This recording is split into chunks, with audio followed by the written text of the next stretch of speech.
So you are here today because we were supposed to be running a Tough Mudder right now, but we got rained out on that. How many have you done?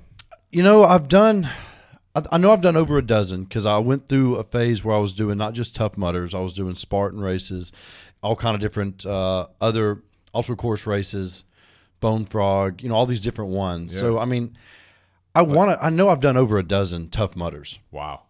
How many other ones? Like how many total would you say of those kind of obstacle course races have you done? Oh, I have no idea. I mean, there was one year that I was doing almost every weekend. I was doing it, and it was really hard on my body. You know, just doing it, but the body is not designed to do things with one arm and one leg. Right. So I mean, I have a bad rotator cuff now. My ankle gives me problems. Sometimes my hip. So I mean, it started to wear on me, and I remember I had friends of mine that were like, "You should slow down." Yeah. And I felt like it was going to become something, and I mean, because no one knew who I was. But I started gaining a following in fitness, and then in Tough Mudder and also course racing, and I kept saying it was going to be something. Yeah. And then nutrition companies started reaching out to me, and they wanted to pay me to say I use their stuff on social media, and I told them, I was like, well, I don't use your stuff. And they were like, we'll send you some things. Yeah. So they sent it to me, and then I felt like in the morning I was taking a scoop of this, a scoop of that, and it was just too much. And I was like, no, I can't do it. Yeah. And I turned it down. Wow. And my friends were like, well, you're an idiot. You said it was going to make money, and someone was offering you money, and you turned it down. But I feel like I take pride in the fact that I will not, product place something that I do not use. Yeah. And at the time, I needed the money. But I turned it down. That. And it's paid off in the long run because where I am now, I can be picky. Yeah. And I am very picky. Yeah. So now do you work with companies? Yes, there's a lot of different ones I work with, because in different capacities, like even though I'm not big on taking a lot of supplements, like, protein shakes, things like that, but I'm not going to take a whole bunch of different things. But like I partnered up with Vitamin Shop, things like that. But with Vitamin Shop, I'm just talking about health and wellness. Yeah. It's not one product, because there is a lot to offer in a Vitamin Shop. So there's companies that I work with, and I love, like I said, I won't just have a company say, hey, we're going to offer you this much money. We're going to do it. Because I had a company, I won't say which one, but one that wanted to pay me several $1,000s for just 3 tweets for the Army Navy game and hashtag. And I was like, no, I told my team, no, this is a lot of money. And I said, yeah, but I don't use that, and I'm not going to tell. Dude, that is awesome. I love that. Absolutely. Yeah. So what supplements do you take on a regular basis? Like you mentioned protein powder. Do you take fish oil, multivitamin? No, I need to, I want to start taking fish oil, because I feel like that's something, but as of right now, I mean, my daily routine, there's not anything that I take. Oh, nothing. Yeah. Okay. Just occasionally you'll have a protein shake. Yeah, like it'll come in handy. Like especially if I'm on the go. Sure. Like I'll even like in a gas station, find a brand I like of the ready to go protein mix that's right there. I'll take. Yeah. Just to keep me from snacking on something that you shouldn't, because that's easy to do. Totally. When you're hungry. Yeah. And you want something, you will find a reason to say, well, I got to eat something. But if I can do that, I'll do it. And you don't take anything for like any natural stuff for inflammation or anything? Mm-mm. Okay. Have you ever tried curcumin or anything like that? No, I haven't. That might be something to look into. I will, because I'm big into, like, I love to research things when I hear about it. Yeah. Like recently I had somebody come to me that was talking about, the keto diet. Mm-hmm. And then suddenly I'm up all night reading about it. Okay. Because it's like I want to know what it is. Yeah. Nice. And then what is your diet like nowadays? I eat out a lot. Yeah. But when I eat out, like I just eat because you're on the road and traveling so much? And I don't cook. Okay. Yeah. So it's either I eat out or I eat at my neighbor's house. Okay. And they eat healthy. They like to grill out. But I eat a lot of chicken. Okay. Chicken, eggs, things like that. And it's interesting. Last night I was with a friend, and she's a vegan. And that's one thing that I've always said I wanted to try.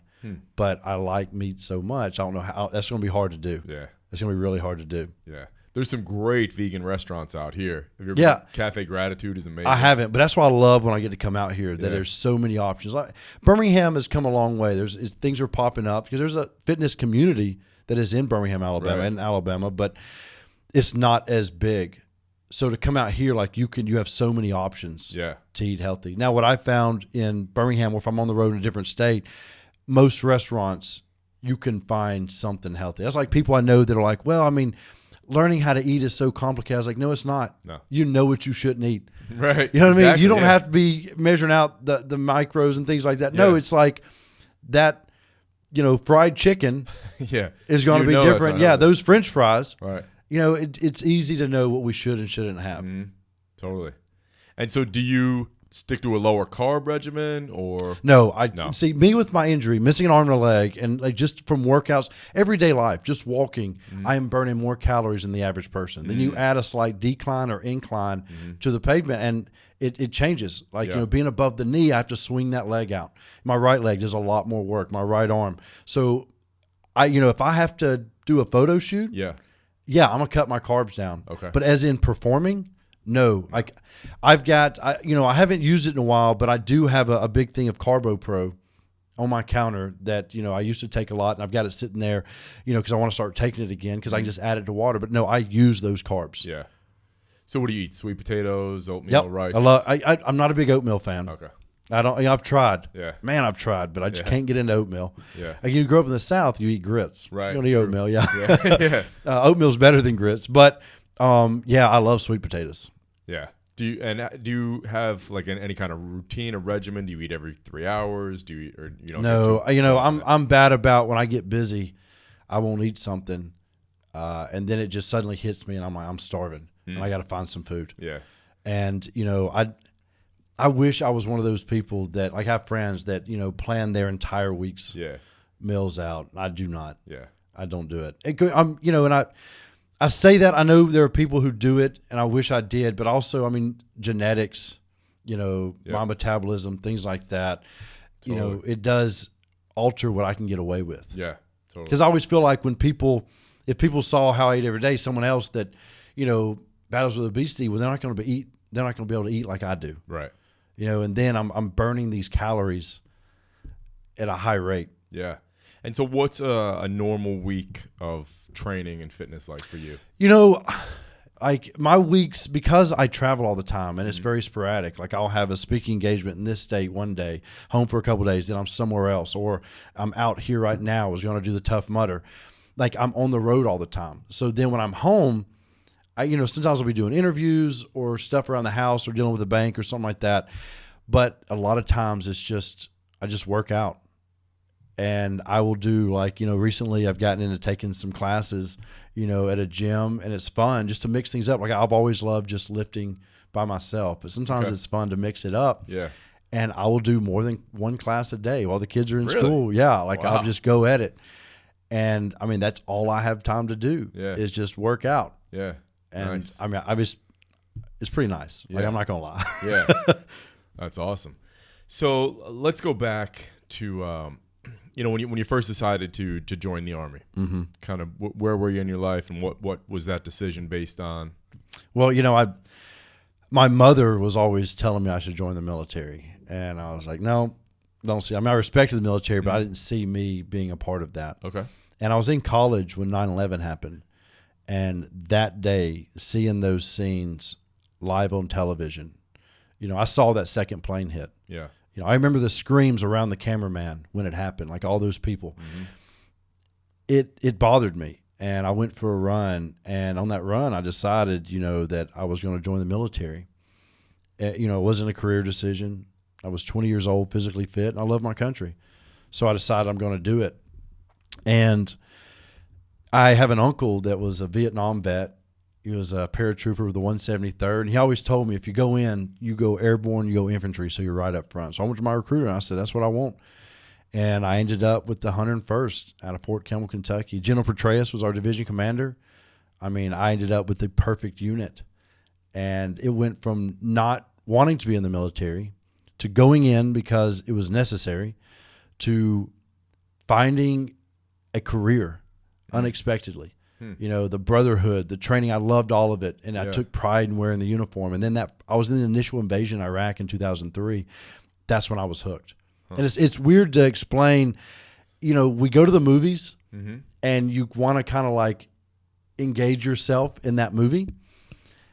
Well, I felt like I was in a movie while we were invading Iraq.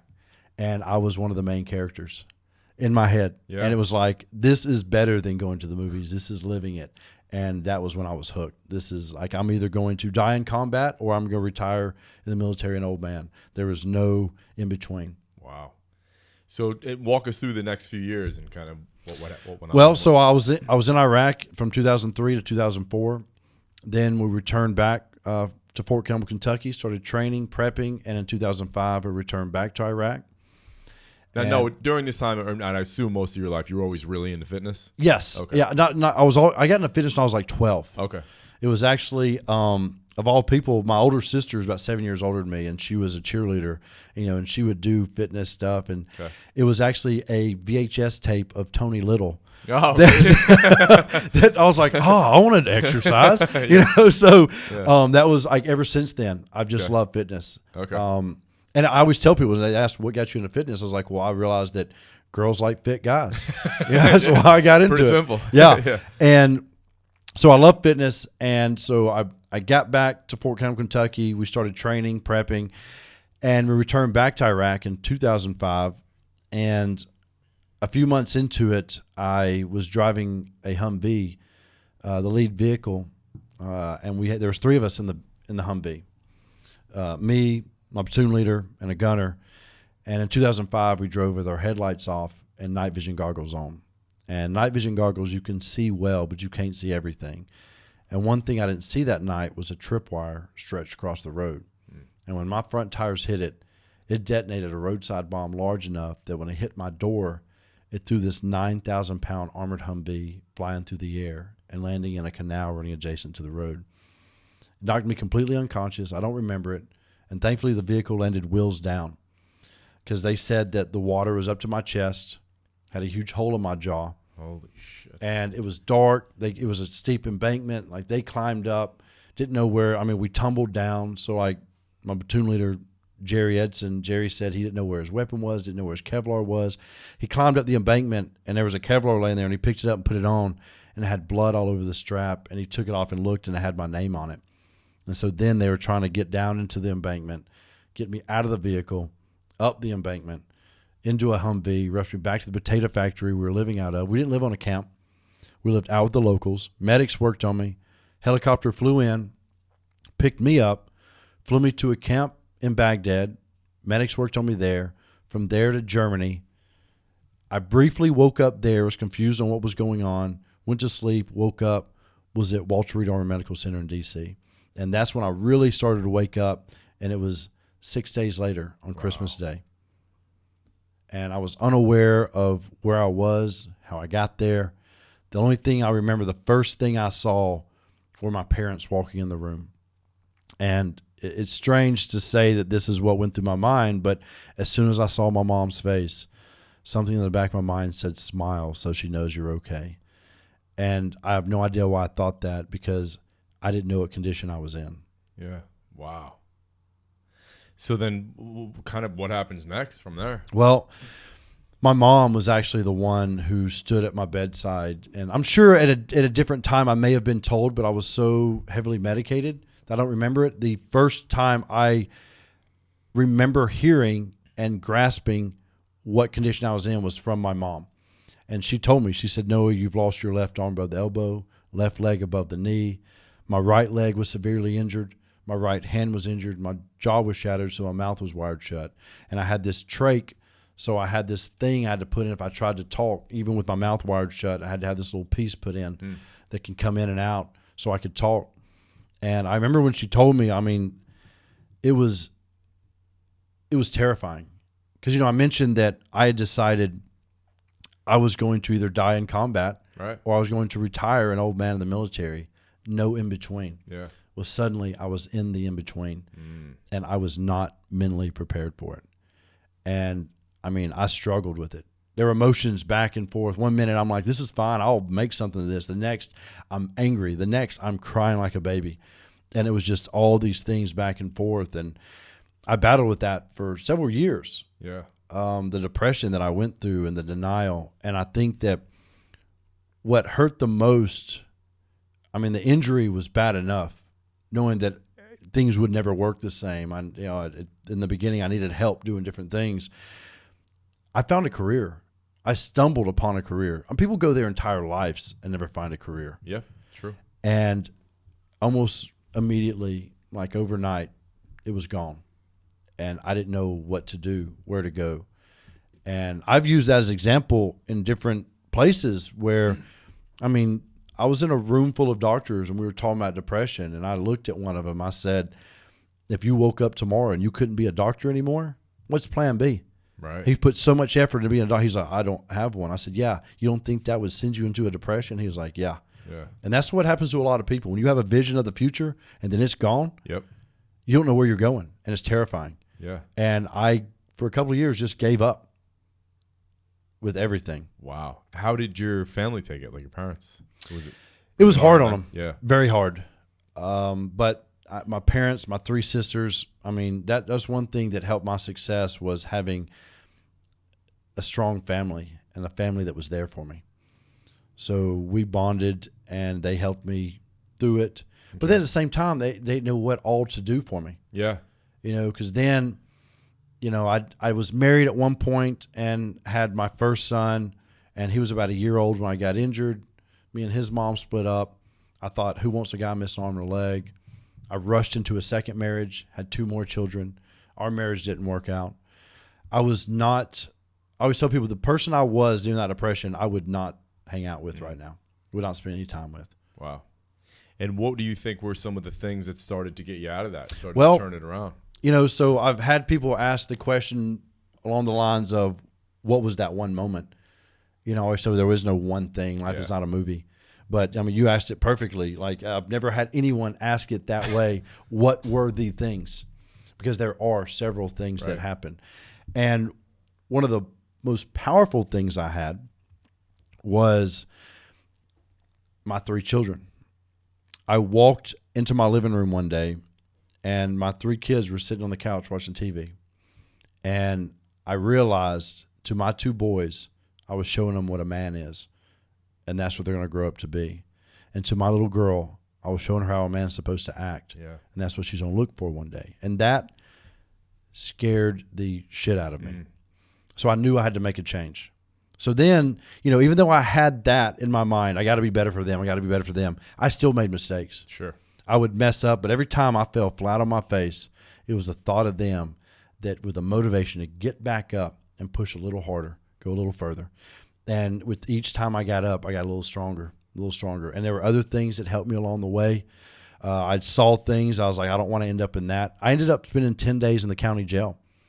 And I was so intrigued by the people that were there that what I kept hearing over and over again was, you know, this guy, his dad was in and out of jail. Yeah. You know what I mean? And I was in the county jail. Are you cool discussing why you were in the county jail? Yeah, I don't mind. Yeah, okay. Because, I mean, it needs to be told. So I mean, I'm not proud of it. This is horrible. I do hate to admit it, but it's real life. I was drinking a lot, and I was self-medicating with that because I quit all my medication they had me on because I thought, well, I'm gonna beat this. But then I wasn't emotionally ready, and I started self-medicating. But then I was in denial, so I was going out drinking. So it wasn't pain at that point. No pain. This was just me, just trying to hide from the world and who I was. Yeah, and I would go out drinking and then drive home. And I did. I had some police officers that, you know, I had that Purple Heart tag. They would see my injury and they were like, how far do you have to go? And it was never far from my house. And they're like, be careful. They were kind of like, I know they felt bad. But then one night I had a police officer pull me over and I failed the test and he took me in. And then to make matters worse, the judge was lenient on me and was like, look, this is what we're going to do. You know, every day you have to call this number. This is your color. There'll be a list. There's a machine every day that'll list out these colors. If your color comes up, you have to go give a urine sample. Okay. Don't drink alcohol for 3 months. Okay. Simple. And I wasn't drinking, but I was still not. My color hardly ever came up. Okay. And there was like a week or 2 I didn't even call. And then halfway through, I had to go to court just for the halfway point.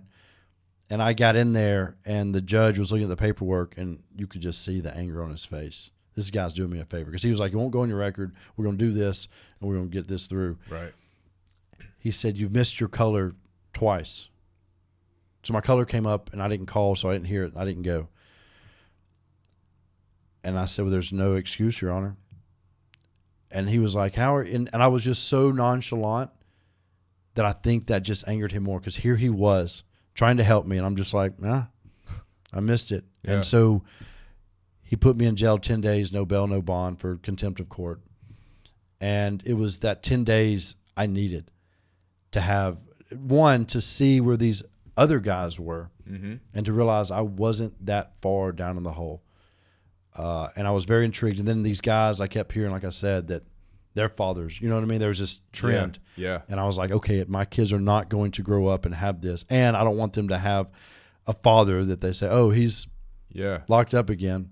Right. Because this was a county jail that was, call. Yeah. And I was in this was part of the federal system. So I was meeting a lot of guys that were on their way to an actual like prison. Okay. So serious criminals. Yes. Yeah. But for some reason, like, they liked me. Like, I'm all chit-chatting with them and just intrigued. Yeah. And it's funny, like, there's in my book, I mentioned there's a whole chapter of that 10 days in the county jail. And I had a guy say, what are you writing a book? I was like, I don't know. I might one day. But it was really me just wanting to know what was going on. It was another one of those moments where I'm like, I can't, this is not me. This is not me. Yeah. And it just, a change came from that as well. Just, I want to be better. And every time even now, things are so great. I love the life I have. My kids are still my priority. I still turn things down. Whenever something comes up, I ask myself 2 questions. What lessons is this going to teach my kids, and how's it going to affect them? And if either one of those is bad, it's out. It's great. I love it. So after the stint in jail, and you've kind of, come to these realizations, how do you kind of make these changes, and what does it transcend to? And when do you start thinking about, okay, what am I going to do? I had my career. Now we've got to find something else. Yeah. So, I mean, it was a little bit at a time that started happening. One, I went and saw a therapist. I started seeing somebody for mental health just to get things on track. Yeah. I started eating healthier. Which, just to backtrack, I think that's a great thing, and I think there's still a stigma. Nowhere near where it used to be. But it's still, we have a long way to go. Yeah. Have a long way to go. It drives me crazy because, I always say, if you had heart problems and you saw a cardiologist. Of course. Well, I mean, hey, are you good? Everything going good? Well, good. All right. Right. You know what I mean? Well, the most complicated organ in your body is your brain. Yeah. And why would we think twice about someone getting that checked up? That mental health is critical. And it's too much overlooked. But then at the same time, there's this, people afraid that it may affect a job they may get or something like that. And it shouldn't. Right. It should not be that way. If you have a vitamin B deficiency and a doctor says, hey, have more vitamin B, well, then have more vitamin B. That's going to help you. Yep. Well, if there's a chemical imbalance in your brain and you need something else there, well, then you do it. There's too many. Exactly. Yeah. And I think that there's some poor drugs out there or doctors who are overprescribing that mess things up. Yes. But then I was talking with somebody the other day that said that, they realized, they found out they were bipolar, and they said, there was some back and forth of trying to get the doses right. And I was like, that's the thing that people don't understand. A doctor can't just look at you and say, here's what's wrong, and this is the exact dose you need. Yeah. There is it's a process. Some's too much, some's not enough. Some medicine is going to work better than others. Not saying everybody should be on medicine. If there's a way you can do it without medicine, great. Yeah. But also, you can't overlook the fact that, hey, you may need something. Totally. And it's not a weakness. People think, I'm showing weakness. No, not getting help is where I see weakness, because you can let depression take you over and fall to it. Yeah. That's losing. Yeah. Fighting it is where strength comes in. So I think people have it backwards when they say getting help is weak, because it's too easy to let it take over. And it's almost selfish in a way, because you're affecting everyone around you. Everyone around you. Yeah. Yes. And it I feel like me getting help, me changing my ways, my kids saw that. One of my children was going through some things one year, just part of life. And I was like, you want to go talk to somebody? And we did. And we were outside about to walk in. And I said, how you doing? He's like, I'm nervous. I said, well, buddy, I'm going to tell you a secret. I said, we're all a little off. Everyone on this planet. And sometimes just talking to somebody is the best thing we can do. And there's too many people out there, too weak, too stubborn to get the help. Yeah, definitely. And he kind of and that's all he did. He just went and talked to somebody, and I'd be outside, and it was all good, and then it was done. Yeah. I mean, no medication, no nothing. Just he needed to talk to somebody. And I was trying to. I'm close to my kids, but sometimes you got to have an outside person. You know. And I'm close to my kids, and we talk about a lot of things. But then it was just he felt like he wanted to see somebody, and I was like, let's do it. So what else? You mentioned you go see the therapist, and what are some of the other steps? Yeah. So I mean, I started eating better. Okay. Got back in the gym. So I'd imagine during the time you were down, you were eating shit. Yeah. Oh, yeah. It was. I mean, I was drinking, smoking. Yeah. You know, it didn't matter what I ate. I'd sit with a whole bag of salt and vinegar potato chips and eat them until my lips hurt. From the, I mean, the big bag. Okay. Not the little ones. Yeah. And that's just like there was no care about the condition I was in. Yeah. You know, and I always feel like, you always hear people say, you got to die of something. Well, I was telling somebody the other day, I was like, but before you die, the condition you're going to put yourself in, you don't care about the fact that your children may have to care for you or someone else. And just the quality of life. Yeah. But not just that. Like, think about the fact that those people that we all have our vices, but when those who are like, you got to die of something, enjoy it. Well, what about when you're a diabetic and you lose your feet and now your kids have to move you into their house to care for you? You're not thinking of yourself. Yeah. I mean, you're not thinking of others. You're thinking of yourself. And that drives me crazy. And it's funny to throw that in their face because a lot of times people don't think about that. Yeah. And I'm like, oh, crap. I'm just thinking of it from your perspective because they can eat themselves into that condition. Because people think, well, it's just me. It's my life. Let me do what I want. Yeah. Okay, I understand that. But how much do you care about your kids? Yeah. Because they're about to be stuck with somebody that is going to negatively affect their lives. So you're changing your nutrition, you start working out again, and then what else? Well, so I start working out, and it took me a while. I had to figure out how I'm going to work my right side, how I'm going to work my left side. My left side that's injured, I realized I could take an ankle strap and put it on my residual limb that's, what's left of it, and hook to a cable machine and turn and work my chest, lower it, work my shoulder, turn and work my back.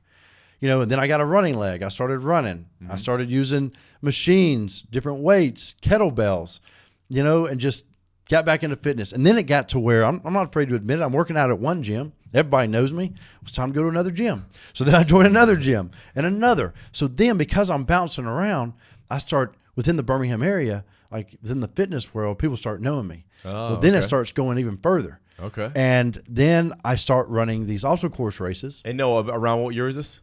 Let's see. This is probably 2009. Okay. Maybe 2010. Around that time. Okay. Just little things. Then I started running smaller obstacle course races and gaining attention. People were taking pictures of the guy missing an arm and a leg climbing this obstacle. And the first one Can you walk us through the first time you start running? Okay. Well, I'll tell you this. The first time I started running was actually at Walter Reed at the hospital. Okay. And I, in my mind, was like, I cannot wait to run. Here it is. It's been like 4 or 5 months since I've been injured. And I'm thinking, I'm about to run again. I'm about to run. I'm so excited. Yeah. I put the leg on. It was nothing like running with 2 legs. You have to swing your leg out to swing the knee. You have to be careful. I was worried about falling. My left arm's gone. I'm worried about falling and injuring it. Yeah. So I'm terrified. And I have a physical therapist with me, and you have this belt on, and he's holding it so I won't fall, but I'm scared. Yeah. And I was like, nope, not going to run, and just put it up. Okay. Put it up. And what's crazy as the story I'm about to tell you is what changed my mindset, because even when I got back into working out, I wasn't running. I had that running leg in the closet. Of all things, I'm sitting with my kids watching America's Funniest Home Videos, and there was a video of a dog that was missing both its legs on the same side. And he's running around the backyard, just running around. Everybody's laughing because it's just interesting to see. Yeah. So I'm just sitting there and I'm watching him. And I realize as I was trying to run, I'm thinking about how I'm going to swing the leg. What if I fall on my arm? Like I'm overthinking things. This dog, an animal, doesn't think, it just reacts. Yep. It just does it. And I was like, that's what I've been doing. I'm overthinking it. So that was enough motivation for me to get my running leg back out and start easing back into it slowly and then get back into running. And I mean, just to say that with all the running now, I've done marathons, all these things, all that is thanks to Bob Saget, you know what I mean, of all people. But that is a true crazy. story. Wow. That seeing the video of that dog, I was like, quit thinking about it. Yeah. Just do it. And then how long did it take to get comfortable and to kind of get acclimated with running? It took a while. Yeah. It took a while because then like I started running on a treadmill, easing into it. And then, everybody knows running on a treadmill is completely different than running out on the road. So then it took me a while to get used to running off the treadmill. Was the treadmill at first just for security, so you had something to kind of grab? Or? Yeah, well, no, I think it was just, I don't know, it just felt like I could keep track of building up my pace. Okay. Because I've never been good at pacing myself, even when I had all my limbs. It's like, we're running, how far are we running? Okay, I'm really fast. Oh, crap, I'm tired. Yeah. So it was just a way for me to gradually build up. Okay. And, as I started running, then I realized because I'd been working out and not running, I was trying to get big and buff. Mm-hmm. Well, then I realized, I weigh a lot more. So let's tone this down. So when I started running races, I realized, okay, I need to cut it down. Okay. And I just changed the way I was working out and eating to adjust better for these runs. Yeah. And so what was your first competitive run? So the first one I did, so I mentioned in the vehicle, I had my platoon leader, Jerry Edson. Mm-hmm. Well, Jerry had gotten out of the military and living in Athens, Georgia. And there I am. I'm in Birmingham, so we're just like 2.5 hours away. He called me and he said he saw on social media that I've been working out again. And he was like, there's a race north of Atlanta. Look it up. If you think you can do it, I'd love to do it with you. And his mindset, I know now he was wanting to help motivate me to do more. Well, I looked it up and it was a Warrior Dash. 5K obstacle course. Obstacles are easy. It's a really fun race. Okay. A lot of people do it, whether they're in shape or not. They dress up. Whatever. Well, I'm looking at it. I'm like, that'd be cool. And then I saw that it's a Scottish themed event. And I'm like, us Galloways, we're Scottish. Yeah. So I was like, let's do it. So I called him and said, Jerry, let's do it, but let's grow full beards and wear kilts. Nice. So we go out there and it kicked my butt. I mean, I can look back on it now and a Warrior Dash compared to the things I've done now, nothing. Mm-hmm. But that first race, the obstacles were brutal. With my injury, but Jerry was there every step of the way to help me. Well, the last obstacle we came up on, I remember we come out of the wood line and we turned and there's like a 2-story wall, flat. Every so many feet, there's a 2x4. Mm-hmm. Down, so it's like every so many feet, there's another 2x4 sticking out and ropes hanging down. And Jerry was like, how are you going to get up that? I was like, I don't know, but let's figure it out.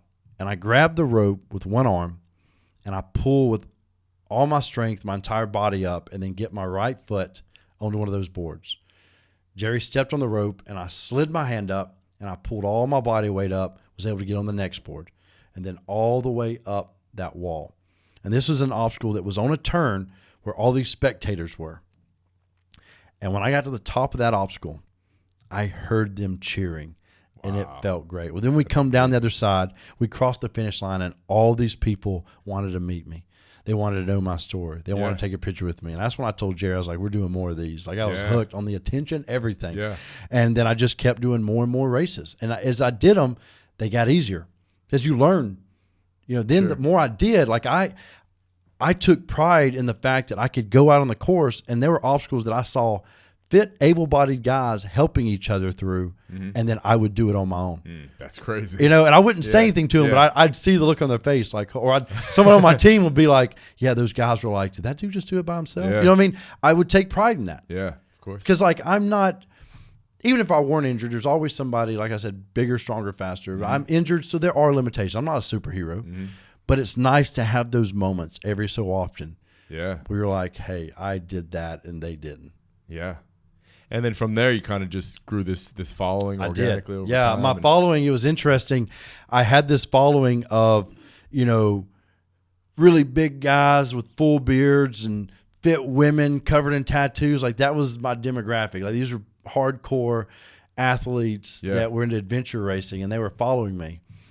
Well, then, I ended up on the cover of Men's Health, they called me the ultimate guy, and I was the first veteran and amputee to ever grace the cover of the world's largest men's magazine. Because of the attention it got, I was invited to go on Ellen DeGeneres' show. And so I go on Ellen. As soon as that interview aired, the phone started ringing. Survivor wanted me. We had one phone call, and it was X amount of weeks, no contact back home. You get voted off, you stay with the crew, no contact back home. And I told them, thanks, but no thanks. I have 3 kids here in Alabama that are more important than a TV show. Another show called, turned them down, same thing. I didn't think anybody else was on a call. Yeah. Dance with the Stars called me. You know, they said, you know of our show? I was like, I've heard of it, never seen it. And they're like, do you have any dance experience? I was like, no. They said, if you'll do our show, we'll put you in a house in L.A. for the duration of the time of the show. And I said, thanks, but no thanks. I have 3 kids here in Alabama. They're more important than the television show. And without hesitation, Dina Katz, executive producer, said, that's okay. Your dance partner will come to Birmingham. You'll rehearse there and fly back and forth to the live show every week. What? And I was like, crap, I guess I'll do it. I didn't have an excuse. Right. And I didn't think I'd last very long on the show either. I thought, I'll do it and then go home. Well, I met my partner, Sharna Burgess, and she is amazing. She choreographs the dances, everything, has to work with me. And early on, some of the judges had made a comment that her and I were bonding in a way that most couples don't do until later on in the season. Okay. And I think that is because we had to overcome so many obstacles in the rehearsal studio, her trying to figure out what works, what doesn't. And it was a unique experience. We worked hard every day. You don't take a day off. You know, we would start in the morning. So how many days do you prepare for the show? Like each. So you have a dance on Monday Night Live. Right. Tuesday you start another dance. So you're rehearsing Tuesday, Wednesday, Thursday. You got to have it somewhat ready on Friday to shoot in front of the camera so they can send that to the director so they can start prepping the studio. Okay. And then you have Saturday you're training. Sunday you have to be able to do it on the dance floor in the studio so the camera guys are getting set up. And then Monday it's live. Tuesday new dance. Wow. And for us, how many hours a day are you? Well, so we would start at 8 in the morning. Somebody'd bring me lunch in the rehearsal studio. Somebody'd bring me dinner. We'd go to about midnight. I mean, it was long. To the point that when the show ended, I had no idea it was that long. Oh, so some people have to go longer than others. Okay. Because there are some that were good at dancing, and like one of the guys, Riker Lynch, he was on Glee. He was on my season, and one day he was like, "Hey, you know, when y'all take," because he only had time in the afternoon and evenings to rehearse. He was like, hey, when y'all take a break for dinner, there's a great restaurant I want to go eat. You'll like it. I was like, take a break for dinner? I don't leave. You know what I mean? But he knows how to dance. Yeah. So he was able to do me. I am clueless, and it takes a lot of work. And even when I'd get back to my room, the last 2 weeks I stayed in L.A., I'd go back to my hotel room, and I would put my headphones in, and I would practice the dance moves right there in the room. And then when I'd go to sleep, I'd lay down and keep the headphones in and just visualize it. Okay. So it was always on my mind. This ruled my world for over 10 weeks. To the point that when the show ended, I ended up coming in third, going all the way to the end. A week later, I'm at home in my bed, and I wake up in the middle of the night in a panic because I can't remember my dance. And I realize it's over. Yeah. I don't have a dance. That's why I don't remember it. I mean, it messed me up. Wow. So what happened next? Were you getting a ton more publicity after that? Yes. I mean, it was like I am so thankful that's the show I ended up on. I mean, I had no idea. They averaged 15 million viewers every Monday night. Damn. And, I mean, the response, the people reaching out to me, they said I was bringing in a demographic that did not watch the show. Veterans, military. Oh, that's so cool. I mean, the votes. And then the South. Like, I'm a Southern guy. Yeah. And then I got tied in with Nashville and country music, and suddenly I'm meeting all these country music stars and I'm connected with. Yeah, it's been nonstop. Wow. This was spring of 2014, and I still have people that are stopping me. And, you know, I'd made a comment after the end of the show because I came in third. But I'd said to somebody, you know, a lot of times people forget who won. They remember who was most memorable. Yep. And now here it is several years later, and I have people stop me. Like, I'm in the airports all the time. They're like, you won your season. And I didn't. Yeah. But I was memorable in my dances. What Sharna was able to do, I give all the credit to Sharna. Yeah. So what's your life now like? It's working out, it's it traveling a lot, speaking a lot, running a lot of races. I give a lot of speeches. How often would you say you're giving speeches? You know, I average one a week That many? Yeah, I mean, because then there's impressive. certain times of the year it slows down. Yeah. I've had other speakers ask me if I'm using a speaking bureau or whatever. No, I'm turning people down like it doesn't fit in the calendar. And I love giving speeches because not just I go and give a speech. I could easily get away with just having this run-of-the-mill speech. Yep. But I tailor every one of my speeches to the audience. My team knows 2 days before I give an event, I want all the specifics. Okay. You know, how many are in the audience, what my audience is, demographic, if it's a conference, what's their slogan, anything, who's the audience, what are they wanting from me? Yeah. And 2 days before, because they do it too far out, well, then I have another speech coming up, but I'm thinking, oh, what can I do for that speech? You know, I mean, right, sure. I get wrapped up in thinking about that. Well, I love the challenge of, okay, how am I going to make this speech really hit them where they're going to remember it and affect their lives in a positive way. Yeah. So, I mean, that is something I do a lot of is giving speeches. And I love being on stage. The more people, the better. Yeah. Several thousand, I will take over 100 people any day. Yeah. And do you have an average length, like 45 well, minutes? so, I mean, I mean, when they first started asking me to speak, people want, on average, 45 minutes to an hour. Mm-hmm. And when that first started coming up, I'm like, how am I going to talk for 45 minutes to an hour? Yeah. Well, then last fall, I had to go to Seattle and give a 7-minute speech. That's way harder. Yeah, I That's even told him. hard. The way I opened up, I was like, look, when I first started speaking, it was 45 minutes to an hour. And I was like, how am I going to do that? Yeah. Well, now it's all I do. Well, now I've got to speak for 7 minutes. I'm like, how am I going to speak for 7 minutes? Yeah. I said, you know, we're going to do it. I say we because I'm going to talk fast. You're going to keep up. You know what I mean? Of course, I made it funny and I didn't talk real fast, but it was a challenge. But to do a short speech would really nail it. Yeah. But some of the best speeches in history, I think they average 7 to 12 minutes or something. Yeah. You know what I mean? Those real powerful speeches. Yeah, you have to be good though, because it is. I mean, I've often spoken for an hour, and then when someone says, "Oh, you only got 18 minutes," I'm like, how did we do that? Yeah. I don't know. How do we cut it down? I know. Yeah, it's so hard. I want to ask you something. What is how has your definition of, you know, masculinity and what a man is changed over time? Well, so I mean, that could lead to a whole debate of people talking about what's masculine, what's not, and are we feminizing men? Mm-hmm. You know, I think it's all each person. Yeah. You know what I mean? Because I've met men that are very feminine, and that's okay. Yeah. And there's guys who are just really tough, and that's okay. I'm not saying the feminine ones aren't tough. Yeah. I mean, but you know, I don't like people that fake it. Yeah. That's what anybody has a problem with. Now, but it's interesting you asked that because all throughout history, in every society, you know, within a tribe, whatever, every man is constantly proving that they're a man. Mm-hmm. You know, because even just like wolves, you know, eventually the leader gets overtaken and someone else has to step in. You know what I mean? And so it's all about proving you still got it. Mm-hmm. Well, I am in an interesting place in my life where I've been to war. I lost 2 of my limbs. I struggled through depression, came out of it. I've run races, obstacle course races. I once did a death race that lasted 58 hours. What? 100 of us started, only 20 of us finished. I was the only one with an injury, so I outlasted 80 very fit men and women. Where was that? That was in Vermont. Okay. And they try to break you mentally and physically, and I completed it. You know, I've done marathons. So no one questioned. I do not feel like anyone questions my masculinity. So then I am very open to talking about, like in my book, I talk about a moment of watching The Notebook while my son was a baby. Like we're just sitting there and me and his mom were falling apart in our marriage. And here it was, our marriage is failing and I'm watching The Notebook. And, you know, just like a lot of us guys watch a sad movie, but you're prepared for it. Your wall's up.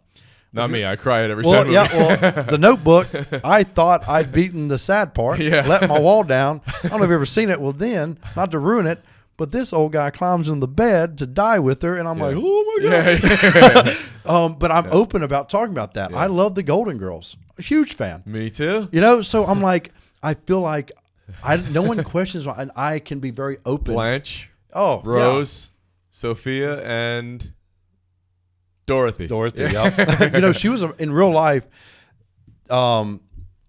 B. Author was in the Marines. No, really? I didn't know that. Wow. Yep. Okay. But going back to the masculinity, I feel like I don't have to prove anything to anybody. Yeah. And I still come off, I feel like, well, I don't know what I come off as, but I always joke and say that, with my followers, I have a lot of women that follow me on social media. I have a lot of gay men, lesbian women, straight men. Yeah.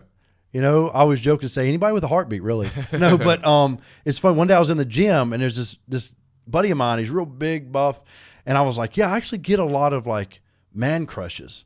He was like, yeah, I'm one of them. You know what I mean? Like, and it's interesting that I'll go and give a speech, and afterwards, like the guys are on me. Yeah.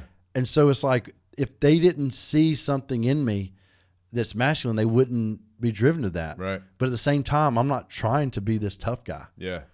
Totally. But I think a lot of people want that. My book, I open up and talk about being emotional and things like that. And I've had a lot of men reach out to me that said they related so much to that. Yeah. Because too often we're afraid to say that we're emotional or to show emotions. Yeah. And I still, like me and have you seen the movie Wonder?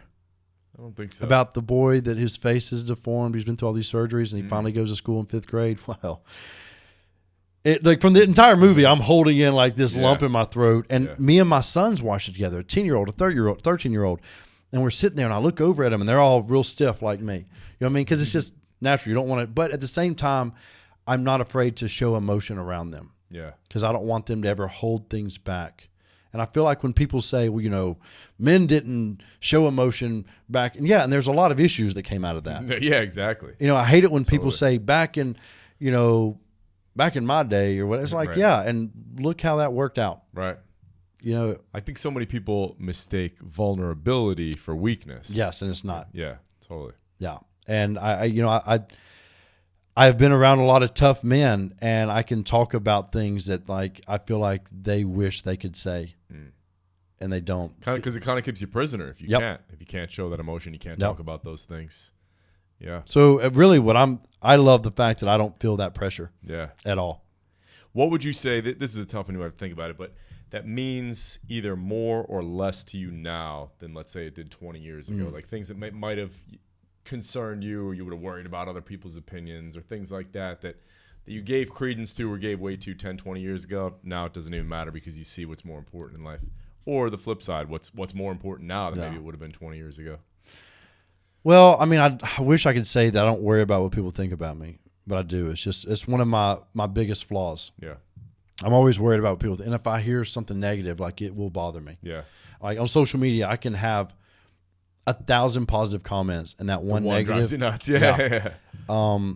So that's definitely not anything that's changed. But if I love my kids. Mm-hmm. I loved my kids before I was injured. Well, my oldest was born, so I loved him, and I would have still loved the other two. But when I was in, everything took second to the military, to deployments. Right. I think if I hadn't been injured, I would have continued deploying. I still would have tried to build somewhat of a relationship with my kids, but I probably would have been that dad that was gone more than home. Because I was injured, because I went through that depression and had all those struggles, I do not think I would have the relationship I have with my kids today if it weren't for that. Wow. So that's not as far as 20 years back, but I think that because of what I've went through, what I have with my kids, how I view them, the reason I make decisions based on them is all because of what I've gone through. And I don't think I'd have had that mindset if I hadn't been injured. That's so powerful. And what do you say to people? I mean, I know you get this question a million times, but people who are down and out, they're depressed, they're bummed out, things didn't go their way. How do you help them kind of bounce back? Well, I mean, it varies on what's causing somebody. And usually, and that's the number one thing. What's causing it? You need to figure out what's going on, what's causing it, and then start working on that. Yeah. Because you can't just be like, I'm sad. Oh, well, then do this. Right. It doesn't, because if that's not solving the problem. Mm-hmm. There's like, sometimes you need to go see a doctor, psychiatrist, sometimes just a therapist, just talk, because sometimes it's just talking that does it. Not everybody is going to put you on medication. There's so many people that are just paranoid that some, doctors want to start drugging them up. And it's no, like sometimes you just don't need that. You just want to talk. Yeah. And there are therapists that are there for that. But then it's also, I see a lot of people that live in the past. I see this in a lot of veterans, and I did too. Like you want to hold on to that moment of being, you feel powerful as a soldier in combat. Right. But you can't live it every day. And there was a thing I'd come up with one day thinking about it. I call it the Bundy effect. Remember Married with Children? Mm-hmm. Al Bundy? Yeah. Al Bundy was a miserable man selling shoes. Yep. The only time he ever got excited is when he talked about scoring 4 touchdowns in a single football game. Yeah. And he would get so pumped. He would, doing the pose, everything. Yeah. Well, that's him living in the past. Mm-hmm. And I tell veterans and other people, you cannot live in the past. Me, I'm proud of the time I was in, the deployments, wearing the uniform, all that. That was a chapter in my life. Now I'm several chapters past it. Each chapter, it's whatever it is, I need to overcome, I need to make the best of. Yeah. And a lot of times that's what a lot of depression causes people is losing sight of where they're going. They're too busy looking in the past. There's a quote, I wish something about like looking back, you never go forward or something. Yeah. But I mean, it's the same concept. You cannot live in the past, and too many people do.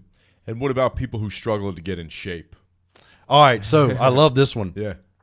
Now, I use my kids as an example. Okay. Not everybody has kids, you have something else. But usually what stops people from being successful in fitness is they'll hit this. A lot of times it's mental. I mean, you and I are both into fitness. We still feel it. Yep. Sometimes you're like, oh, well, I don't know if I want to keep doing this. Yeah, When should I stop? Yeah. But it's having something stronger than your fears. And mine are my children.